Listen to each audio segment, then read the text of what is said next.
Mbola ao anatin'ny fiombonam-bavaka isika koa manasanao ary mba ho tafaraka ao anatin'izany satria anatanteraka izany isika zao. Ray tsara indrindra zay any an-danitro misaotra anao zay ny amin'ny fafana mbola miantso ny anaranao. Mangataka hatrany zay famelan-keliko hanananay fahazahoan'antoka.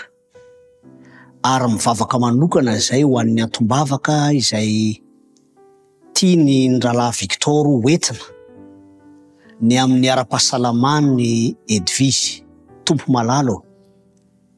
Raha misy fitsaboana sy fanafody zay tsy maintsy ho raisina dia hidiranao an-tsehatra manokana izany.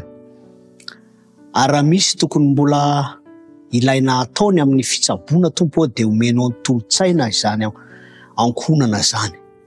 Fa ny fanirianay dia mba hiverina amin'ny laoniny indray ny fahasalamana, fanamamita ny adidy sy ny andraikitra rehetra. Koa miombona amin'izany vavaka izany zay fa tononona amin'ny anaran'i Jesosy Kristy. Amen.